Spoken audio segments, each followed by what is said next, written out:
Salut tout le monde, Cédric Moreau, ambassadeur Polaris. Aujourd'hui, je voulais faire cette petite vidéo-là concernant les SnowCheck 2024. Je reçois plusieurs questions en message privé. Puis les gens me demandent, est-ce que je devrais choisir un Pro? Est-ce que je devrais choisir un Chaos? Est-ce que quelle longueur, quel moteur, quelle chenille? Donc avec cette petite vidéo-là, je vais essayer de répondre à toutes vos questions pour que vous puissiez commander la motoneige qu'il vous faut réellement pour votre besoin. Moi, j'ai essayé toutes les combinaisons possibles, tous les moteurs possibles, les longueurs possibles, les chenilles possibles qui sont offertes en 2024. Donc, je sais de quoi je parle. La base, ça va être vraiment votre type de riding, votre choix personnel, votre terrain où vous allez, ce que vous voulez faire avec la machine. C'est sûr qu'un Chaos, moi je suis un gars de Chaos. Le Chaos a le devant plus léger, a tendance à lever plus qu'un Pro. Donc si c'est pas quelque chose que vous voulez, si vous voulez grimper, vous amuser en tri-riding puis avoir le nez au sol, ben un Pro c'est imbattable. Un Chaos, c'est sûr que pour faire des re-entry et des choses comme ça, c'est la machine qu'il vous faut, c'est ça que vous voulez faire. On est capable de prendre un Chaos et avec l'ajustement de la suspension le faire ressembler au comportement d'un Pro. Mais l'inverse ça fait pas. Donc si vous hésitez, vous pouvez commander un Chaos.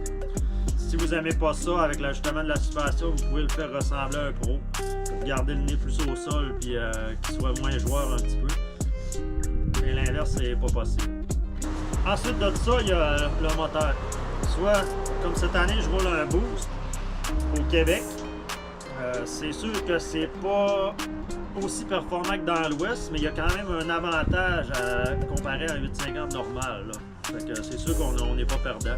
Mais je te dirais que où ce qui brille vraiment, c'est en altitude. Puis ici, ben, c'est rare qu'on va en haut de 3000 pieds d'altitude au Québec. Donc, si ça serait à refaire, je prendrais un offert pour le Québec. Puis c'est ce que j'ai commandé justement pour 2024. Pour ce qui est de la nouvelle chenille série 9, il y en a plusieurs qui me demandent est-ce que ça va être une chenille qui est bonne pour le Québec. C'est une chenille qui est agressive, mais que c'est une chenille que j'aurais pas peur de rouler au Québec, même avec nos conditions de neige, parce que elle me semble vraiment plus solide que la 2.75 pour nos conditions. C'est pas une chenille qui va être faite pour aller faire du sentier, oubliez ça parce que ça va, avec la hauteur de crampon, là, ça va trop chauffer.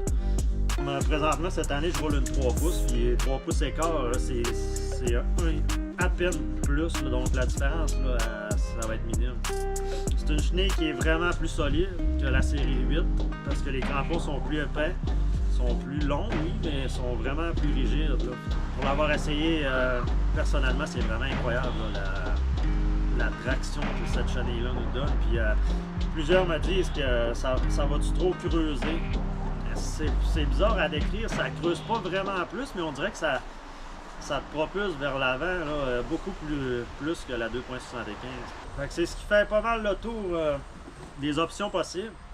Si vous avez des questions, écrivez-moi en commentaire ou en message privé, ça va me faire plaisir d'y répondre. Puis sinon, ben, bon SnowCheck 2024.